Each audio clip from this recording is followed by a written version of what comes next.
Good evening. My name is Lynn Allen. I'm the director of the School of Visual Arts here at Boston University. And on behalf of Dean Benjamin Juarez, Dean of the College of Fine Arts, I welcome you to this evening's lecture. This is the 7th Tim Hamill Lecture, sponsored in honor of alumni Tim Hamill, who graduated with a BFA and an MFA degree from the School of Visual Arts here at Boston University. This lecture series has brought many vibrant, colorful, and interesting artists to campus, and tonight's lecture is no exception. We planned this lecture to coincide with 2 exhibitions on view at Boston University, one in the BU Art Gallery and the other at the 808 Gallery.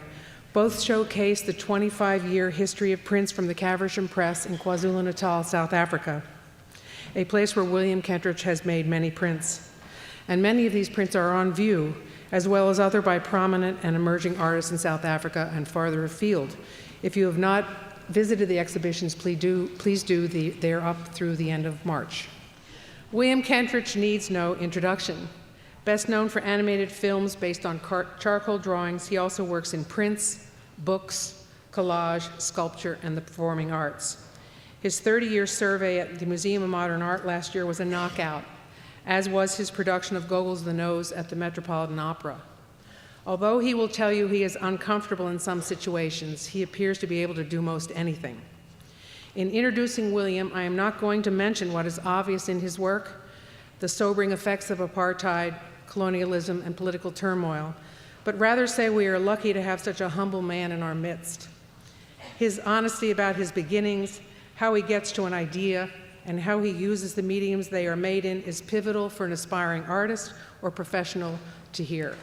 What strikes me is, here at Boston University, where we are proud that our students take advantage of the wealth of courses outside the School of Visual Arts, we have a man who studied politics and African studies first before finding his way as the artist we know today. Please join me in welcoming William Kentridge.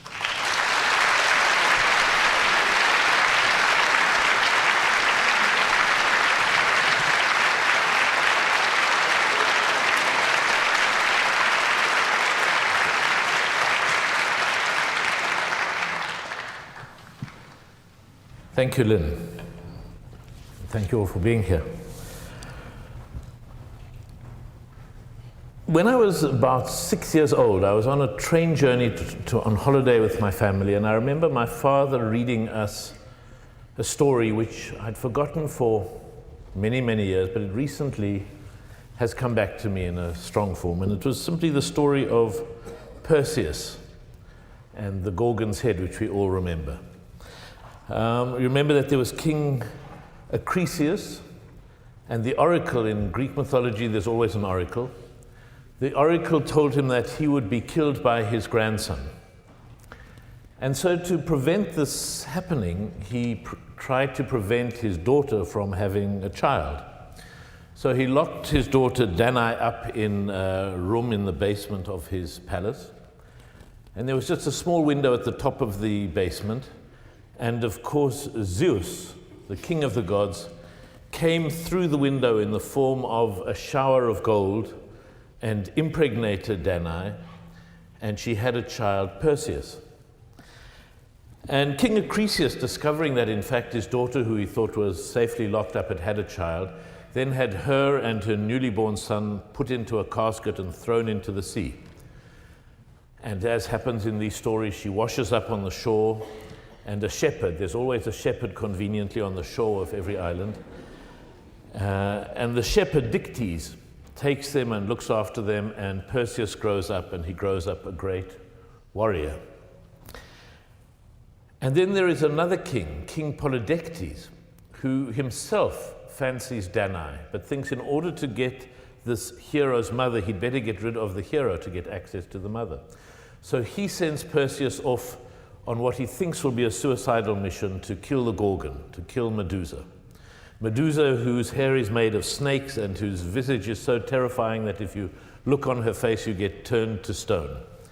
And so in the book that my father was reading, of course, the terrifying picture was the page which had the face of the Gorgon on it, which one had to quickly turn over lest you look too hard on that face itself.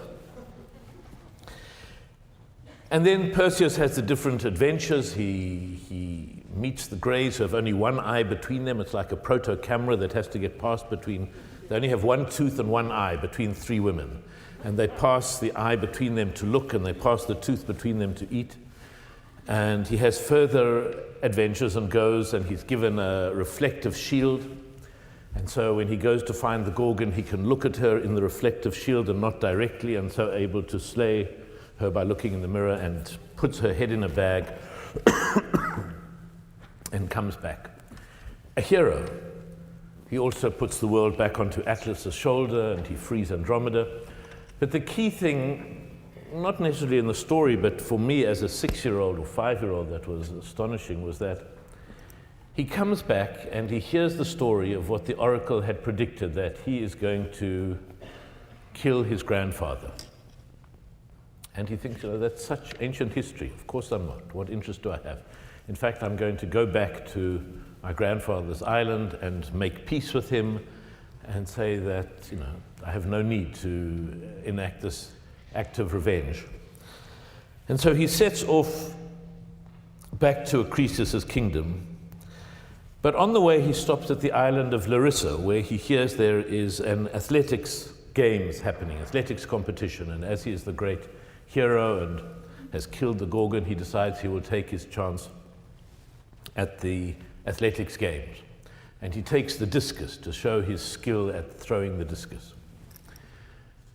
Now we go back to Perseus, an old man, the grandfather, who hears through reports that his grandson is returning to his island. And he thinks, my God, the oracle predicted he was going to come and kill me. And he flees. He flees the island. And he gets in his boat and he goes, and he lands at an island called Larissa. And he discovers there that there are some athletics games happening, and he is in disguise as an old beggar man. He's discarded his king's garments, and he goes and sits in a corner of the stand. And Perseus takes the discus and throws it, and such is his strength that the discus goes past the field and up into the stands and strikes an old beggar man sitting in the distant stand and kills him. And this for me was intolerable as a 6-year-old. I thought, well, why didn't the grandfather just sit 2 seats to the side? Why hadn't he just stayed home? If he'd stayed home, his grandson would have come and forgiven him, and it all would have been fine. And why did Perseus have to go to that damn athletics competition? He could have abandoned it and gone on. There was something about that conjunction at the end of this long story of the discus traveling through the air in one direction and the king leaving his palace in the other, coming through to the other island and to the stands. That was kind of a terrifying sense of inevitability and inescapability. And the story, which I hadn't thought of in those terms for many, many years. In fact, to tell the truth, I had to go back onto Google this afternoon to check the name of the island and the name of the king, and to check that it was Danae and not Semele who was the daughter, and things like that. Came back to me in terms of a project which I'm working on, which I'll talk about successively at different stages of the talk this evening. It's a project which started with a conversation I was having with Peter Gallison, who is also a resident of Boston. He's at the university across the river, and he's a historian of science. And we're working on a project which started off as a consideration of the prehistory of relativity, what was happening in thoughts about light and time before Einstein's theory of relativity. And the project we're working on, I'm not really going to show you any of today because it's too unformed, but it may turn out to be a performance with musicians and singers and actors. It may turn out simply to be an installation of projections that happen. That will happen in about a year and a half's time. But what I do want to talk about are some of the ideas behind it and some of the ways those both spark forward into ideas of images to be made and objects to be made, but also go backwards to the story of Perseus. So I'm discovering, as I'm working on this new project, The Refusal of Time, that it's very much about looking back to my childhood and not simply about theories of science. I mean, the project itself looks at Newtonian time, which is the time in which one assumed that there was one fixed universal time. There was a great metaphysical clock ticking, and the best one could try to do would to be in time with it. All the projects of trying to get accurate clocks, of coordinating one's watches, of having time zones that make sense around the world, of clocks being set off on journeys around the world so that longitude could be set, are all within the Newtonian sense of time as a universal absolute. So that's the one element, the first stage of the project. The second has to do with time after 1905, when Einstein discovers in terms of coordinating clocks. His work was as a patent officer in the Bern patent office, where patents were coming in about how to coordinate clocks of railway stations and clocks at different parts of the world. He discovered that, in fact, time is not absolute, but is dependent on gravity, on one's acceleration and speed, and that different times exist depending on one's state of movement. I mean, it's an extraordinary thing that the closer one is to a central gravitational field, the faster or the slower time runs. I'm not sure, but it changes.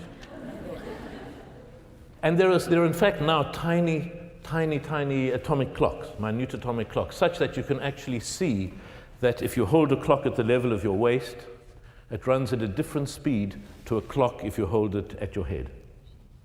There's actually a change. Because of the change of different distance from the center of the Earth, there is a measurable and noticeable difference at the time. And when GPS satellites go around, by which people fix their positions, they have to make adjustments in terms of relativity for the fact that they're further away from the Earth and there's less gravitational pull. So this is the second element of time, and the third element of the project has to do with considerations of the black hole. What happens when something falls into a black hole and the gravitational pull is so strong that nothing can escape. But we'll come back to each of those in different ways. Now, there was a prehistory. When I was talking, my starting point was thinking about the prehistory of relativity.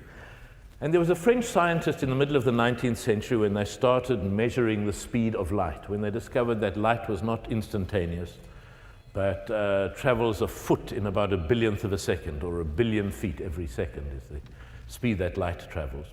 But as soon as you have a finite speed of light, then one understands that images are not fixed in space. So an image that you see here, 1 second later is a billion feet further away, and that in 5 years it's at a certain point distant in space. And following this fairly clear extrapolation, he postulated that the universe around us was in fact a universal archive of every image that had ever happened. And because he was writing in Germany in the middle of or in France in the middle of the 19th century, he used religious images. He said, well, if you're at a particular point in space, at exactly the right point, you would see an image of our Savior being nailed to the cross. That image that had happened on Earth would have sailed out at the speed of light, and at a certain point, that image would then be happening in space. And everything that had been seen, there's a certain point at a certain distance where it will be visible in space. Obviously, it presupposes perfect optics and all of these kind of questions, being able to get to that point in space, but nonetheless, he gave an image of a universe completely suffused with images, not just with raw space and stars, but in amongst those stars at different points are all these different images. The Earth as a gigantic ongoing projector, sending these images out in all.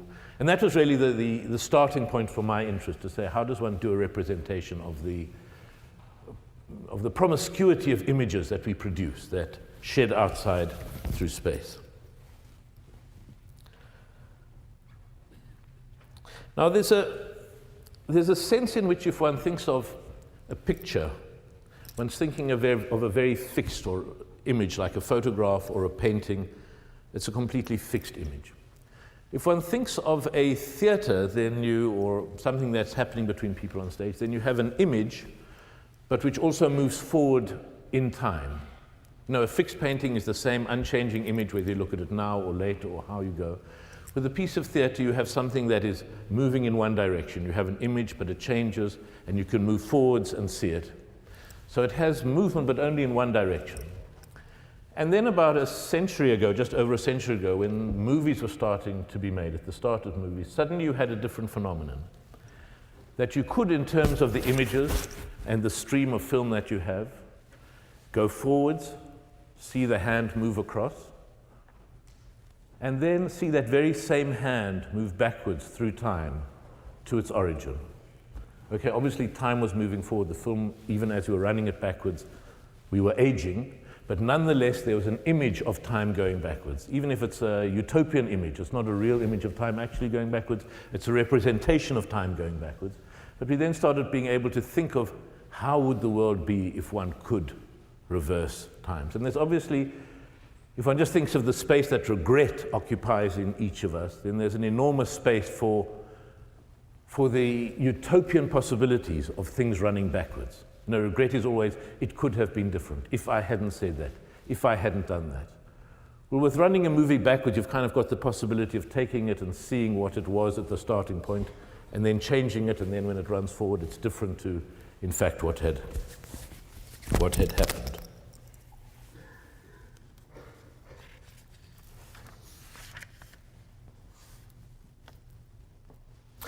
Now, in the 19th century, when there was this great interest in fixing time, and there was obviously a need to fix time because time up till the late 19th century was determined by where the sun was. Wherever the sun was directly overhead, that would be noon. And you would set your clocks according to where the sun was in your town or area. So that Paris had a time that was maybe 4 minutes different from Geneva and 3 minutes different from Frankfurt. And this was fine until you started having railway travel and trains having to set and timetables to be set. When here you would have one time for trains that had their headquarters in New York, and another time for trains that had their headquarters in Cincinnati. And there would be all sorts of problems of trains crashing into each other because they had different clocks that were operating. So the attempt to rationalize time and divide, as they did, the world into the time zones, which was a late 19th century project. One thinks of it now with air travel as kind of inevitable. How could there not be it? But it was something that was done through a series of conferences and hard-fought political battles in the late 19th century. But part of that attempt was an attempt to complete the work of the French Revolution, to bring rationality, a rational grid of sense around the world, so that you could have your time zones which made sense of time as you went all the way around the globe. But allied to this were different attempts to fix precisely and universally for everyone how we measured our lives. And in the late 19th century, I think in 1889, they in fact only finally set what a kilogram and a meter was. And what they did is they physically made a bar that was 1 meter long, and they physically made an ingot of metal 1 kilogram. And they said from that time on, that particular piece of metal and that particular would be 1 meter, and that particular ingot would be 1 kilogram. And they then, in fact, made what they call 6 witnesses of these. So they made the first kilogram, which they said that's a meter, and then they made 6 other metal bars as accurately as they could to that meter. And those witnesses were due to, in case something happened to the primary meter, they would be the witnesses that would bear witness with their very bodies, with their existence, as to what a meter was, or as to what a kilogram was. And these were then buried in the vaults outside in the town of Sèvres, outside Paris, where they still are. And you may have noticed in the news recently there have been reports that they've discovered that K, the universal kilogram, the measure of all kilograms, is in fact losing weight.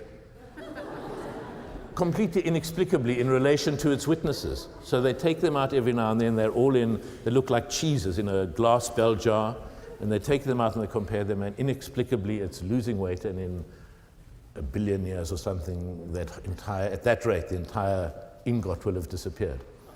But the project was about finding a kind of ideal, a fixed ideal of a kilogram or a meter, as if there could be a Platonic form of this ideal object. And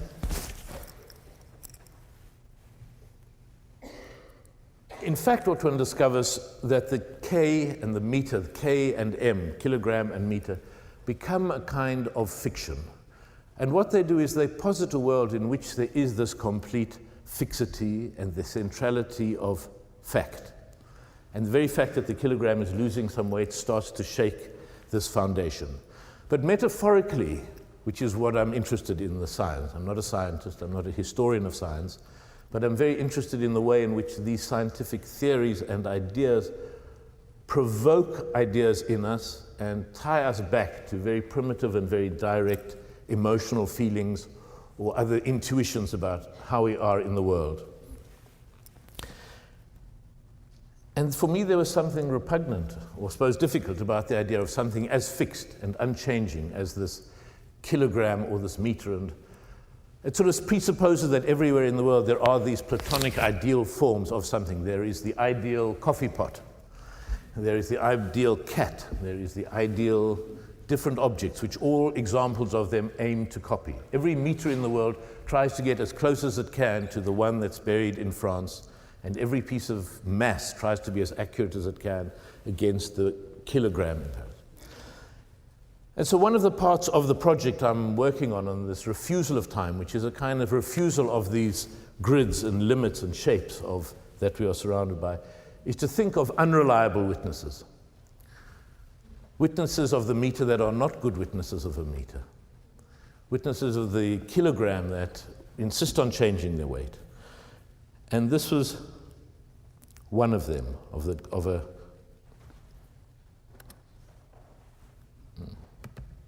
see where we are stuck.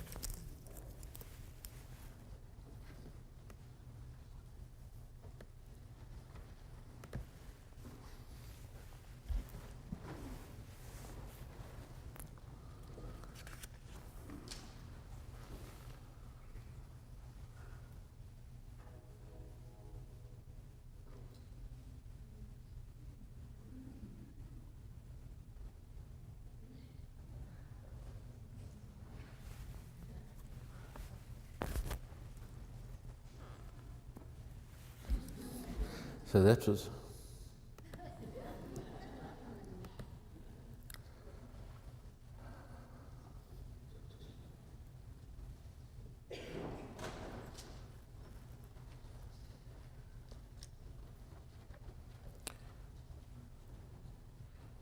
There's one more piece, if I can track it down here.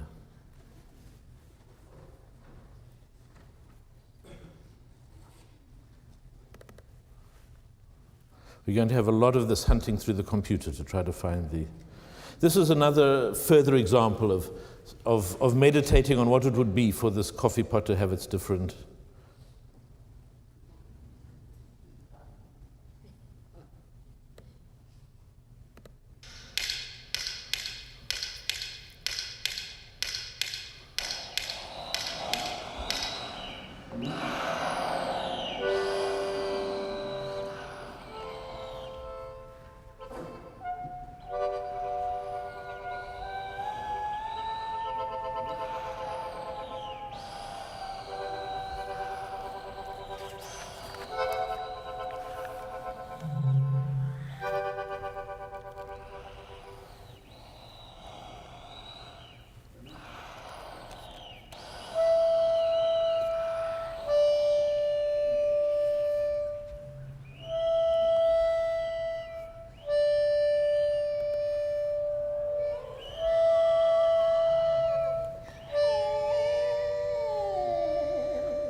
In terms of the actual making of this, of course, the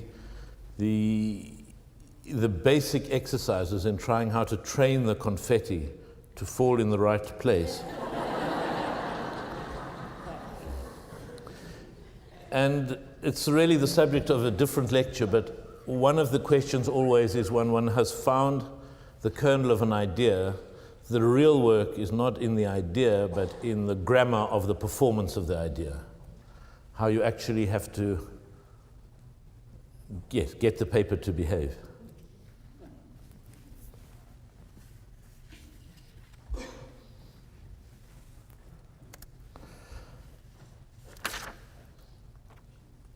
So these series of images of objects that transform are here shown emblematically to stand in for all the images which I've done over many years of objects in transformation, of a cat that starts as a cat but can become a typewriter or can become a telephone or can become a bomb. And then started thinking, well, what is it? What is the need in me and in someone doing this to not be satisfied with a coffee pot staying a coffee pot, with a cat staying a cat? And to talk about that, I want to go back a couple of stages. When I started off working, when I left university, even when I was at university, I found that I was doing several things. I was working in theater, I was working making images, I was studying politics and history at university. And for several years I kept doing all of these different activities, and all along there was a strong sense from people around me, and certainly because of that echoed inside me, that there was something fundamentally wrong with this. One should be one thing.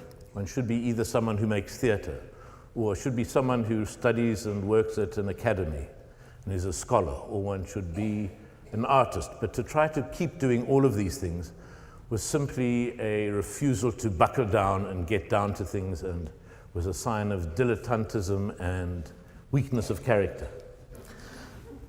And it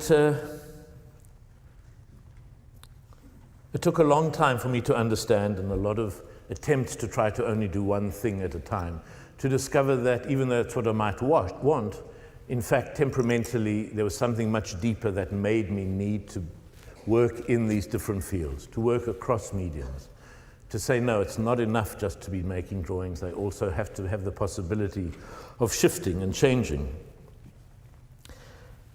And I think this has to do with what is the primary impulse if one is making images, if one is making art or making theater, because it obviously wasn't about a specific need to make a specific image, and it wasn't about saying there's a particular story I have to tell. And in almost all cases, the image and the narrative is secondary. What is primary is the need to be making something, for an image to be generated, to leave some trace, to make something external from oneself. And this led me to think of a poem which has always struck me very strongly, which is a poem by the German poet Rilke called The Panther at the Jardin des Plantes, a description of a panther in a cage walking upwards and backwards and forwards in the zoo. And there's a line in the center where he's describing the panther pacing backwards and forwards and turning around. And he describes the panther's movement as a dance of strength around a center where a mighty will was put to sleep. And those kind of lines haunted me very strongly. This was maybe 30 years after the Perseus story, but it also somehow struck a very deep chord of what it was to not know what was in the center, but to be endlessly circling it. As if this activity of working in theater and in the realm of ideas and in the realm of drawing were all activities that were going around a center which did not exist. And I think that sense of insufficiency, of not knowing what is in the center, of being incomplete, is a very important part of what it is to be an artist. I think there are some people who are completely self-complete. I mean, I think they are usually either hermits or monks, but at any rate kind of monsters, people who are sufficient unto themselves and don't need the society and presence of other people to complete themselves, to feel that they exist. And in a way, artists really just suffer from a very radical insufficiency, that there's some need within us, and here I'm sure I'm speaking for a large number of you who are artists and art students, of somehow feeling we have to leave some trail and trace behind. that one has to do a drawing on a piece of paper and leave it behind so that even as you leave, that stays there.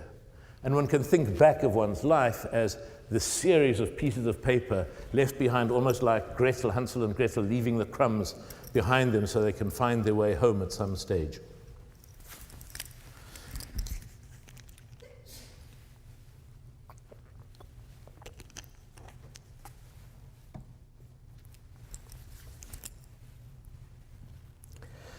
So within this insufficiency and this need to, and it's obviously a psychic need, otherwise it would be a very odd activity to spend 40 years or 30 years of one's life doing, making these drawings and sending them out into the world like kind of SOS notes, messages in a bottle that constantly get sent out. There's some pathology at work there. It's not a normal, healthy activity, but it's what one does.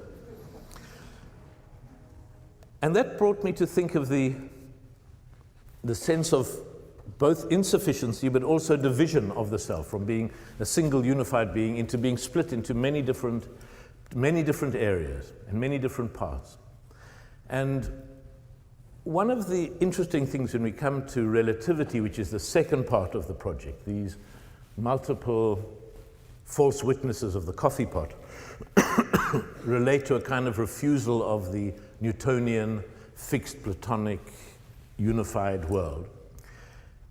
With Einstein and the theory of time with relativity, it has to do with a splitting up, or not a splitting up, an understanding of multiple times, of things not being stable, of instability. And one of the big images he uses, one of the big metaphors he uses and is used by everyone describing relativity, is the story of twins, two brothers. And one brother stays at home, and the other brother journeys around the universe. And because of his distance from gravity and because of his acceleration and speed, his clock slows down. So that while he travels around and voyages for 20 years, he eventually returns to Earth to find that his twin brother has been dead for 1,000 years. And that while he has aged 20 years, this huge amount of time has passed. And I mean, again, with these atomic clocks, you can absolutely find that this is what happens, that one's clock, and that is to say one's cells, every part of one, goes at a different time to other people, both in terms of how one is observed and how one moves through gravity and acceleration. But the story has more to do with the fact that he leaves for this 1,000 years thinking he's outwitted the brother behind. But for him, his clock is still ticking for him at the same pace, and the number of years allocated to him is no more because of his long journey around space. And at the end, what's waiting for him, of course, is his fate.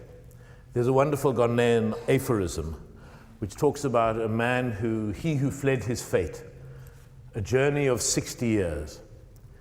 And when he returned from his journey, who was waiting for him at the roadside but his fate, who said, "Come, I've been waiting for you, let us go." So in a strange way, the story of twins started echoing back towards the story of Perseus, in the sense of running away from one's fate, but in the end being caught back by it. And within the field of twins, there was other work which I realized I'd been making for several years, which had to do with that attempt to separate oneself, the attempt to try to come to terms with the fact that there are so many selves within us, that one is constantly in conversation and dispute with oneself. Not as a mistake, I think, but as a fundamental element of how we are in the world.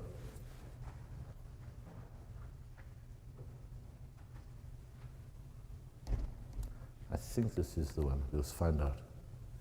No, that's what we don't want.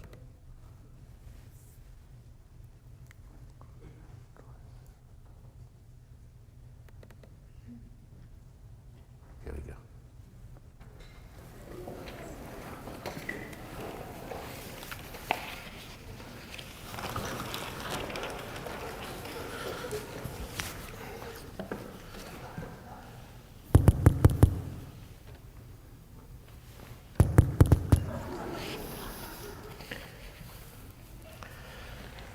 This interview for the New York Studio School is conducted on Sunday, the 3rd of October at 9:15 p.m., 9:05 p.m.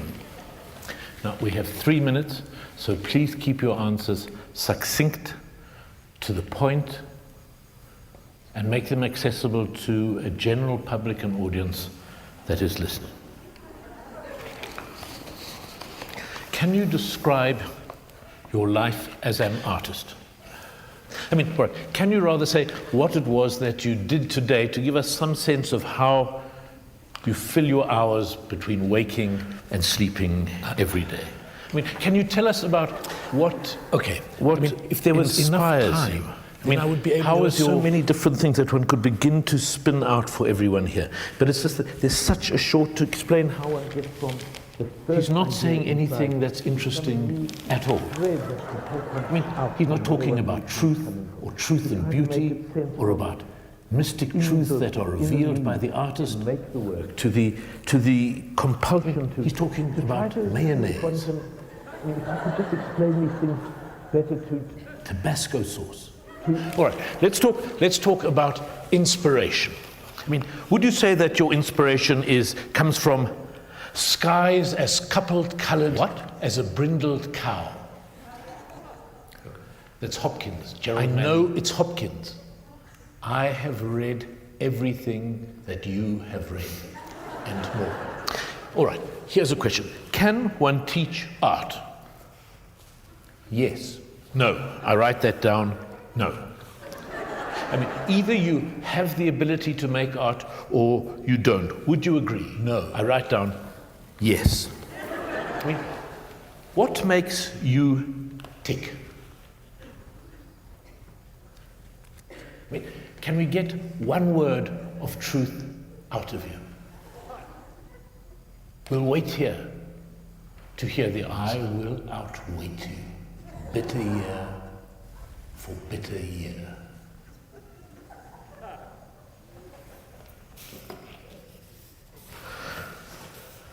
Okay, all right.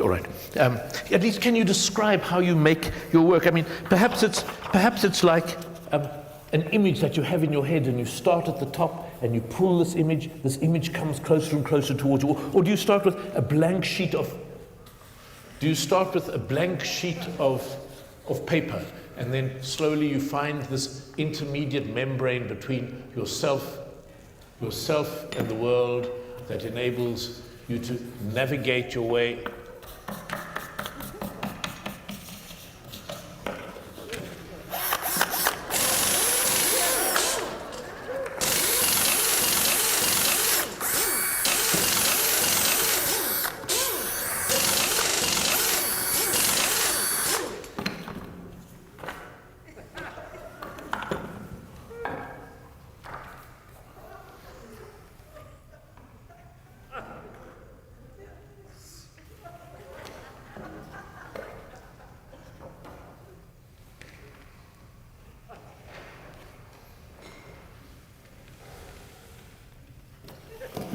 it's really of no value whatsoever.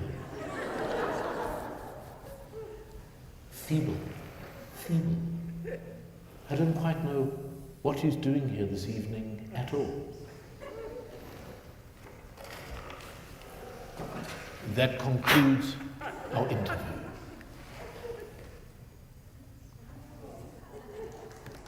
Okay.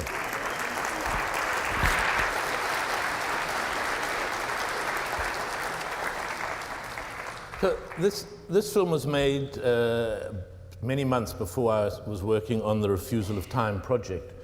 But when thinking about twins, I realized in some ways I'd been thinking about that separation in many ways. This is there are about 27 of these short films of multiple selves that perform more or less stupidly. But it has to do, I suppose, on the one level, it's fundamentally at the end trying to interrogate what are the different components of a self. But all of the things like this, like the turning coffee pots, like the coffee pot confetti, all are trying in some way to find a way of finding a meaning or a sense in the world that is different from doing it simply through rational analysis. So obviously there's a clear rational analysis in the history of science and in the description of time in Newton and Einstein and Hawkins.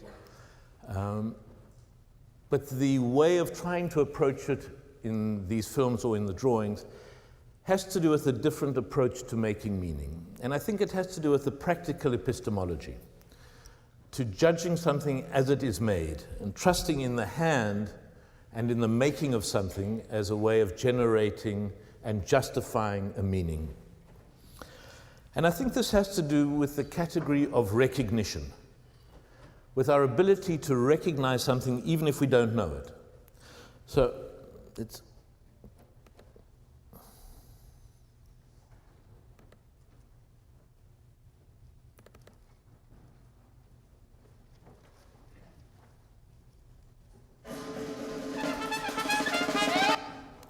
So this was a series of experiments of what do we need in order to make a horse? How much do we need when we can recognize something as being a horse? And I'm interested in the way in which it's not about knowing what a horse is. It's like saying to a child, can you draw a horse? And the child can't draw a horse, but when they see one, they will recognize it. And it's a very fundamental category we have of making sense of the world. So that even if one's not certain what one is doing with those coffee pots and their torn paper and reversing it to form into different forms, or making a horse like this, there's a sense that they become primitive demonstrations of the way that we do make sense of the world. So that if one has just torn black sheets of paper like this, there's a certain point where they shift from being just abstract pieces of paper, a Robert Motherwell painting, to a point where we recognize and see into them. And it's not about us being generous in our seeing in. It's not about a generosity of viewing. It's about an inevitability, an inability to stop ourselves from seeing things in it. There is a meaning-making capacity in us and characteristic of us which we cannot hold in check, which is forever trying to make sense of things in the world. So even as this horse gets kind of more and more disheveled and more pieces get taken away, one still, and maybe I'm wrong, but I think for most people one still kind of can't stop oneself at certain points from seeing that as a horse. And that's one of the clues to what is inside. When I was speaking about this dance of strength around a center where a mighty will was put to sleep. What are the things in that center which are forever being circled? And one of them is the belief in this meaning-making energy and capacity and need that we have, which will take fragments of the world, not necessarily fragments of black paper, but fragments of all the information that we get, and desperately construct it not necessarily into a correct sense, but into a possible sense.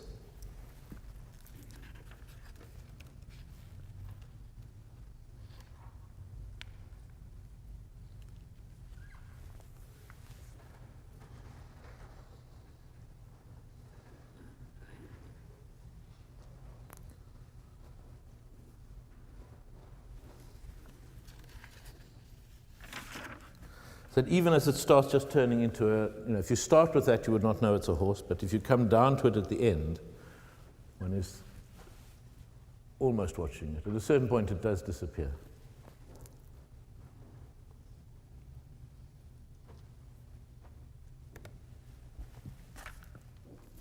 So what is it that we are seeing? And what is it that we are aware of when you're looking at this torn up paper and this kind of horse? I think there are three things. The one is one is aware of its fragmentary nature, of its incompleteness, that it's not a horse, it's not even a real representation of a horse. It's fragments which somehow suggest the possibility of a horse somewhere inside them.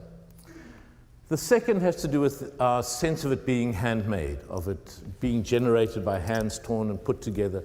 So one is aware of it as a physical human activity making it. And the third thing, I think, has to do with our awareness of ourselves as agents in turning that into a horse. That, in other words, a bit of the work is done by me with those torn pieces of paper, but the vast bulk of that, in fact, is happening in each of your heads as you look at it, of saying, these abstract or stupid pieces of paper are in fact a horse, a horse. There's a brain, there's something in your brain which every time it moves still says a horse. No, I recognize that that's a horse. And so I think that sense of agency in constructing the world is one of the things that kind of gets demonstrated through the work, and which I'm interested in pursuing in the work. So if you think of a kilogram or a meter as a kind of Platonic given, it's very much beyond our power. We have no agency over that.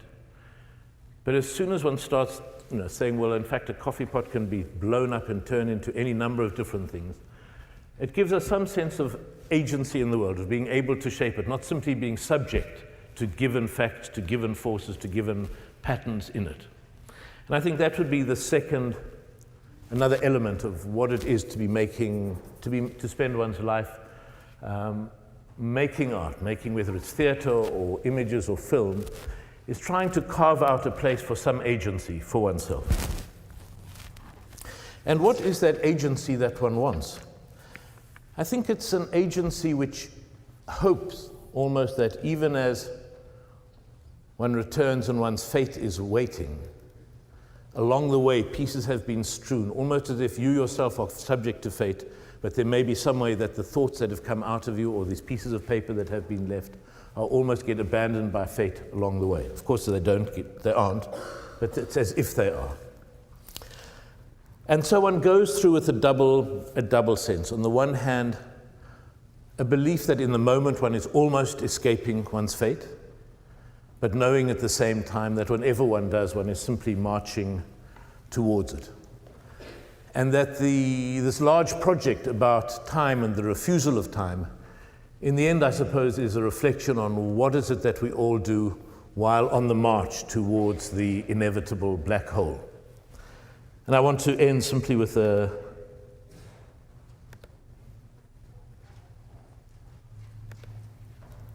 fragment of a film that was not really about people on the march towards a black hole. There is a section of that in the new project I'm doing, but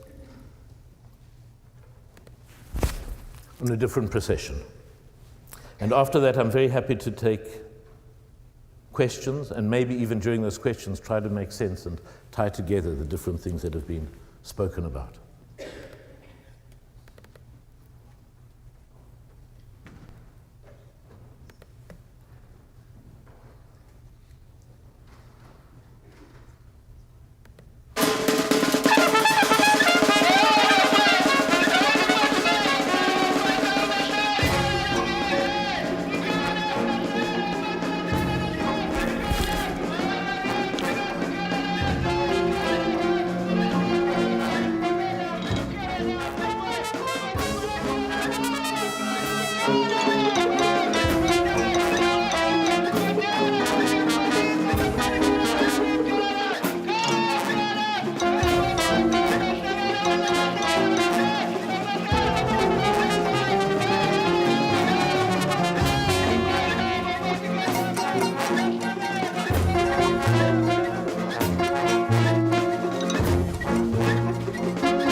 sami somzimba makolo sekhaya salahleka isitho sami somzimba wami alahlekele ikhala lami khona lapha basalwa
Thank you.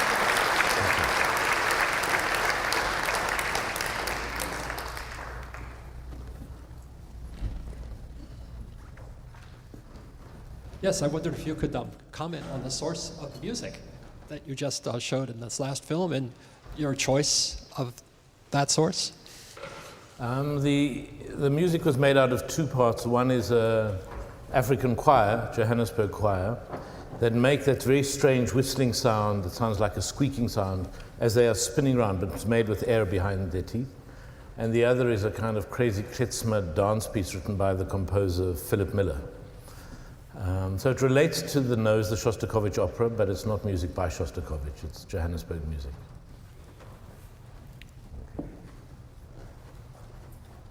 I wonder if you could talk about how you collaborate with technicians and just your collaboration in your works.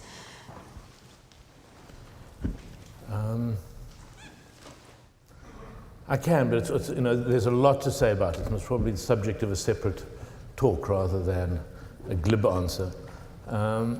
There's a lot of different ways. There are some people who are technical collaborators, and I rely on their technical expertise.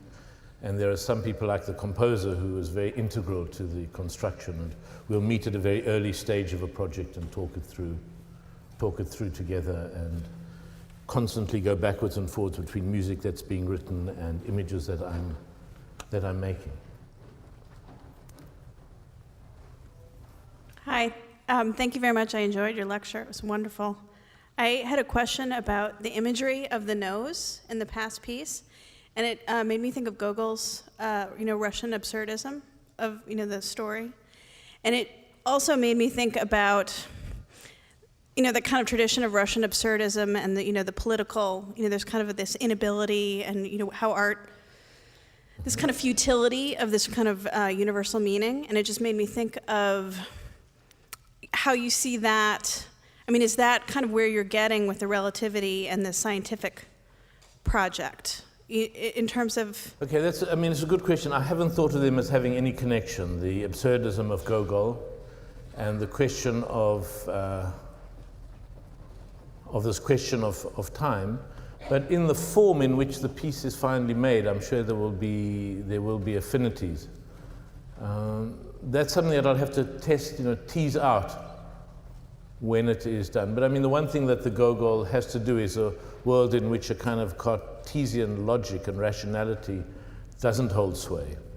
And that's something I've been interested in a long term, and I think one of the attractions of post-Newtonian thinking is the way in which things that seem kind of our conventional understanding of the world get turned on its head. And that one understands things that seem anomalous and contradictory are not in fact mistakes, but in fact different and more, and would feel closer to the way one understands the world as one lives it. So in a strange way, even though Einstein's relativity is very counterintuitive scientifically, in terms of how we live our world, it's much closer to us than it's the single unified time of Newton, because we experience psychologically time so different in pace and timing. Even though obviously that psychological impression has got nothing to do with the actual science of Einstein, there's a way in which the sensation of the possibilities of different times existing together is kind of consoling in the way that it does connect to how we seem to experience our lives as we have them. That was a fantastic lecture. Thank you. The question I want to ask is, do you think that artists tend to have a tendency to make the work first and then explain it afterwards and come up with some of an understanding about what they were doing after they look at their process? Absolutely. Absolutely we do. It's always a process of kind of reverse engineering, which is not to say that it's a stupid process or a wrong process, but yes, there are intuitions and there are thoughts of where one's going and there are interests that you follow. But all of those clarities in the beginning are no justification if the work doesn't bear them out. And all the stupidities and dumbnesses of origins of a work don't damn a work if when it's made, it has an extraordinary, it has an interest and a meaning. So I would certainly say there is a kind of, and as I was saying, it's a primacy and a primary belief in the activity of making. And that's both a physical and a mental activity. It's not first thinking and then carrying out the instructions which your brain has given you.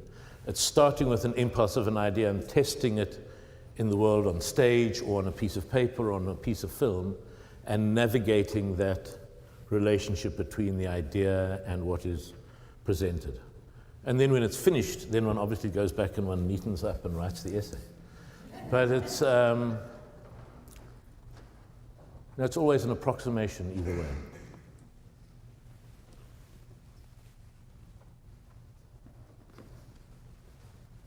I'm interested, if you see your work, where do you see your work, and if you see your work in a tradition of artists who are taking on political issues, and what artists who have come before do you look to for that, if so? The whole project I did on the Gogol nose was in some ways an interrogation of the limits and possibilities of that kind of direct political artistic work. In the sense it was looking at what happened to that utopian vision of the artists working in Russia in just before the revolution and just after, who absolutely believed that their work was in line and in tune and part of the great movement of the time. And I think it's the way I would see my work as having a polemic would be in saying that those political clarities were all in fact so much less clear than everyone believed, and that the ambiguity and contradiction inherent in making art are in fact a description also of a lot of the contradictions and inconsistencies and unclarities in the larger political world. And that it's about attempting something or attempting to find clarity even though you know you're not going to. But it's about not making a claim for certainty, because all claims for certainty seem to me to need to be backed up by violent force for them to hold. And that's something we've learned in the last 200 years. I'm sure it was clear before then also, but it's been brought home very clearly since then. So I think I would say that I'd see it very much in that tradition of artists working politically, but certainly with a very wiser, if not, no, not wiser, more, we've seen the bad experiences that have happened, and that's part of the politics, of the unclarity and the lack of clear political line in the work is something that I do hold to. I was thinking about the work of Malidoma Some, who's from Burkina Faso, and he talks a lot about ancestors. And when you were talking about Perseus and also about your project about time, I was thinking about the connection with ancestors, that the Western world has lost a lot of that connection, and that the African world stays more with ancestors and bringing ancestors up into the present. And I didn't know if that had an influence on you. I don't think of it as a specifically African influence, but I certainly, that sense of roots backwards into one's forebears is very strong. I don't know that if it makes a difference that I don't actually believe they are alive and talking to me the way a lot of people who have a belief in their voices of their ancestors do. For me, it has to be a kind of a metaphorical connection. But I'm interested in the Perseus story, for example. On the one hand, it is about a grandson and his grandfather is one way of thinking about it. But in another way, of course, the Perseus story is much broader than that. It's about the young man who launches his discus into the air, can spend his life doing whatever different things he wants to do, leading his whole life, but in the end, there he is himself, as the old man in the stands, about to get struck by the discus he launched himself all those years ago. So there's also a sense that it's one life, not two. It's not only about a clash between generations, it's also about his own life circle that's coming onto our own life circle. So I think, I'm not sure, I don't think that I would be surprised if these questions of generations and one's connections, both in oneself, living through generations as one ages, but also in one's connection to grandparents, great-grandparents, is a phenomenon particularly of African artists. I think that I would imagine it's widespread. It's certainly very strong for me. You were talking about the need of an artist to make sense of the world and how the art you make is inspired by that. So I'm just wondering if, after all the art pieces you've made, if you've arrived at any understanding or made sense of it. And No, I have greater and greater confidence in its not making sense and in the contradictory nature of it, and the fact that one is not going to find clarity. The answer to what is the meaning of life is not going to be 47. It's not going to be a fixed. So I don't. No, of course I don't.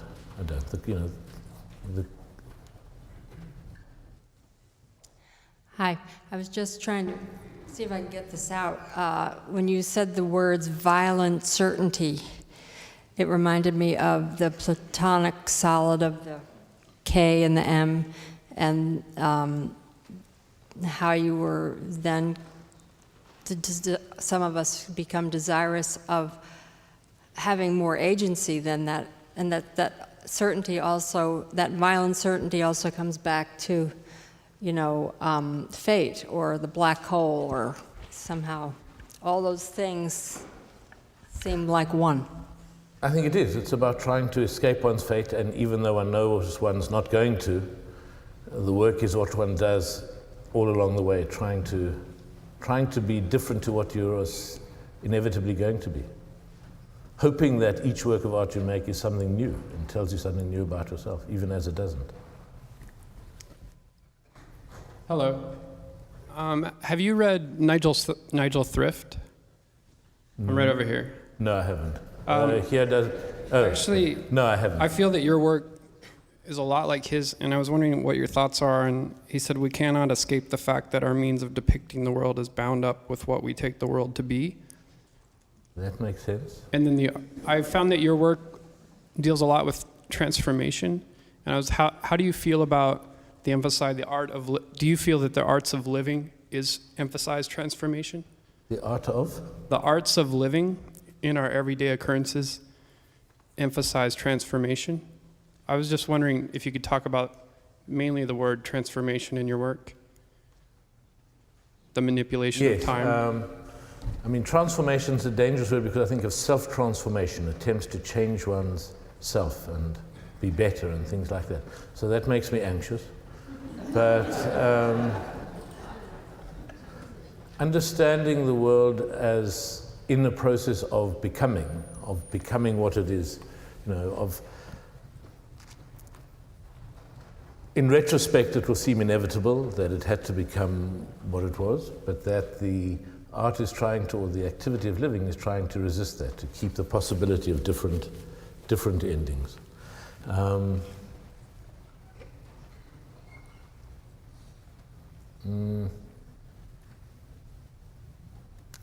I don't think of it as transformation. A cat can become a typewriter.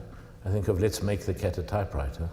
So it doesn't have a large-scale philosophical thought around it while it's being made. It's a very practical activity. So it may or may not, I'm not sure how, as a larger overarching category, transformation is. Hi, I was curious about the tone of self-effacement in your work and the humor in the work, and how that relates to the notion of uncertainty in general. Yeah, I guess that's my question.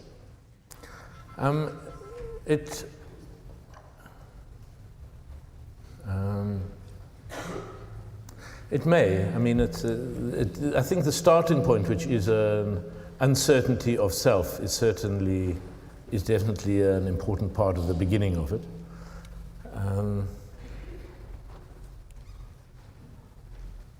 Maybe I'll make a film in which they're both very certain of themselves. But I think that would be a performance of certainty, the same way that this is a kind of a performance of uncertainty. Hello. I was wondering if you've read the book Einstein's Dreams by Alan Lightman. No, I haven't. I would read it. It's very good. It's all about his theories of time. I'm sorry. No, thank you. No, I'm in need of It's a very quick read. It's all about... No, thank you. I'm not being sarcastic. I do thank you. Okay. It's just, since you're exploring time, it's all about his theories, so... Thank you very much. Hi. I was wondering if you were influenced at all by Kara Walker and her silhouettes, how she uses them to tell stories. No, I think that Kara and I have kind of developed our own. We're not the first people to have worked with silhouettes. There's a tradition of working with paper cutouts and silhouettes that both of us have seen. I mean, she works from an astonishing draftsman skill and the clarity of precise images that she's working with.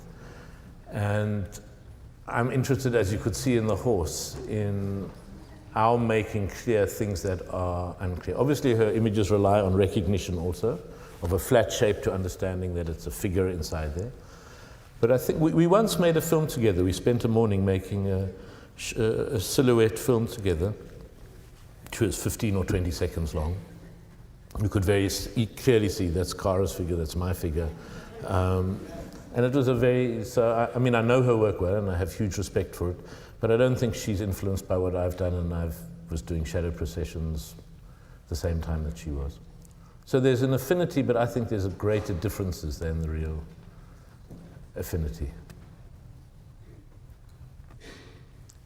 Hi.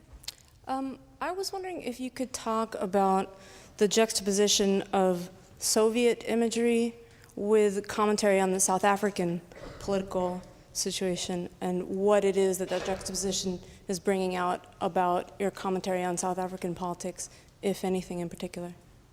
Yes, I think obviously there's a connection between Russian the Soviet Union and Russia pre-Soviet Union, in which there was a strong connection between artist and political transformation, which was very influential and very important in South Africa in the years of transformation. Not to copy what the Russians were doing, but to understand that as a project to be interrogated, whereas it was a project which had been abandoned to a large extent in Western Europe and in the United States after the Second World War, where politics didn't have the same imperatives, or else political answers were couched in very, very different terms. So the work on the nose was not an attempt to try to describe South African society, but certainly the interest in that Soviet art making had come out of living in South Africa and posing the same questions of how does an artist work with the extraordinary transformations and things happening. So it was more reflection on questions of political art than a description of South African life. There's a question back there. I just wanted to go back to what you said about the artist's hands being involved in the work, and the depiction of, curiosity and not necessarily certainty, and the pursuing of a possibility.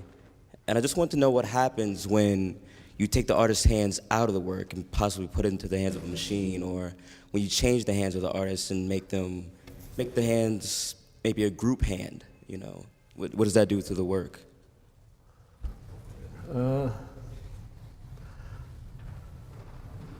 I mean, okay, it shouldn't fundamentally change it, because it's about what we're doing while we're looking.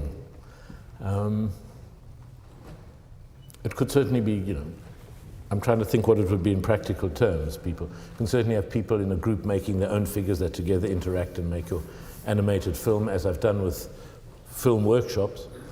You could, except it would just be cumbersome and slow. Say, all right, each person has one piece of paper, and together we're going to make a horse, and we'll each move our one piece of paper. Or if the pieces were randomized and torn up by a machine, it wouldn't stop you then saying when you put together in a certain way, you recognize certain objects.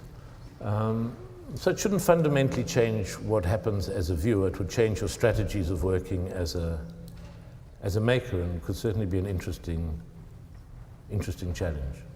But it's about strategy rather than about fundamental change of meaning, I think. Hi, I'm really interested in your technique, and I was wondering how you animate your pieces. Well, there are different things that I've shown you. So I've showed you the coffee pot turning into the typewriter, first in the book, the piece that was in the book where the coffee pot becomes a cat. To do that, in fact, it's a complicated process. First thing that is made is a sculpture of a coffee pot and cat, and as you turn it, the coffee pot can become a cat. I'll show you a photo. That would be the first stage. Then that image gets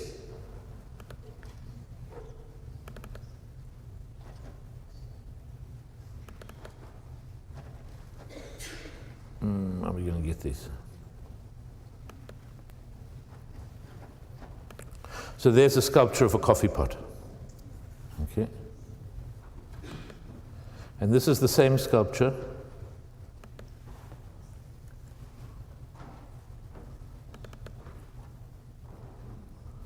Okay, that's the same sculpture, and That's also the same sculpture. So the sculpture was made first, then the sculpture was projected into a book and slowly turned, and as it was turned, page by page, it would be painted. And then those pages were filmed, and then you see the illusion of the coffee pot turning into a cat on the pages. With the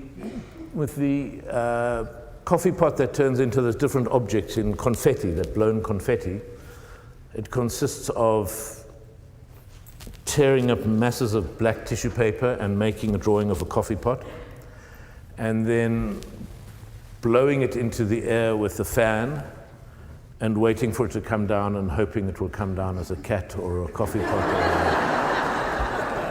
So there are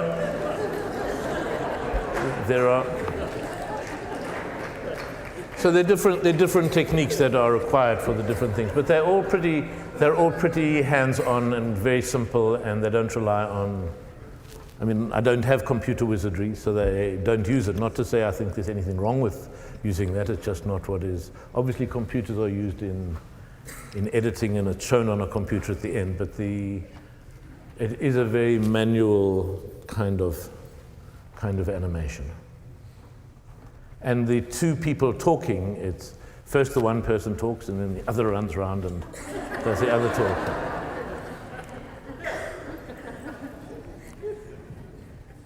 Hi, I was curious about the role of play or imagination in your working process, and sort of, you started the lecture with a story about your childhood and kind of how if you have any routines or exercises or anything to keep your ideas fresh, and sort of how that influences your process. No, I don't have any routines or processes, but certainly there's a kind of a license to myself in the studio to look like an idiot. And so the way that kind of happens is that when I'm making any of these films, it's usually just me alone in the studio. So I'm not aware of other assistants or other people watching. And it's giving everything the benefit of the doubt. Everything can be tried, and nothing is declared to be too stupid to be used until it's been made and tested. So we spent days flapping tissue paper into the air. I spent hours talking to this non-existent space across the table, doing interviews.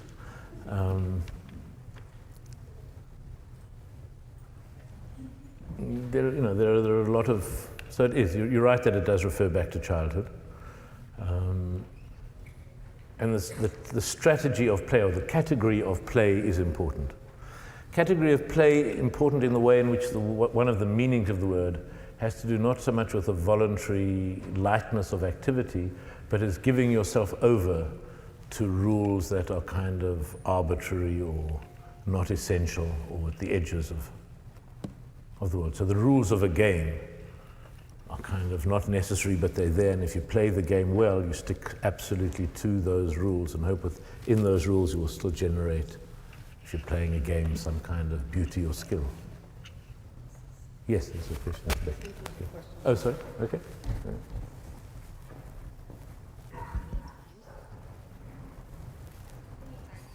Hello. You were talking about the Panther and the circle of disciplines with an unknown center. I'm just curious if you could be a little more specific of media that you use that tend to feed one another more or less, and how that circle kind of formulates. The media, no, I think that all, a lot of media, there are certain mediums that I'm not competent in, so I don't use them. I tried training to paint in oils, and I'm really bad at it, so it's not something that I do. It's not a medium it has to be a medium that's flexible and that I can think in. So either thinking on my feet with a video camera to make that kind of interview film, or with pieces of paper with drawings, but there's not a hierarchy of mediums, and there's not a decision in advance as to what has to be used. Different mediums do suggest different projects. Different printmaking techniques suggest different images.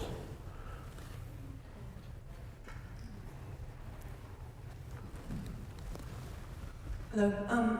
Could you tell us if the ideas of sequence and motion were present at the very beginning for you, or did that develop, and if so, how did that happen? Well,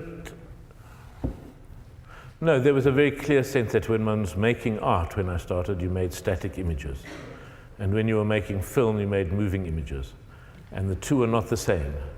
And then I had to be brought kicking and screaming by people outside to understand that it could be one activity and that films could be seen in the same context as drawings, and drawings could migrate into films. It was not something that I kind of understood until people showed me what I had been doing. That's also the belief that there are all sorts of things that one does which are not what one anticipates or thinks you're doing. I think we have one last question and then it's time for us all to find something to drink. When did you realize you were born an artist, and when did you realize you could work at it? I was reduced to being an artist. I tried to do many other things and failed. I tried to be an actor and failed. I tried to be a filmmaker and failed. And I kept on thinking at some point I'll know what I want to do when I'm an adult, and then I'll get a real job. And I would tell my friends, okay, I'm doing this, but I'm going to get a job. And at a certain point, a friend of mine said, you are 30, you've got no experience, you are unemployable, no one will ever give you a job, stop making a fuss and sink or swim with what you're doing.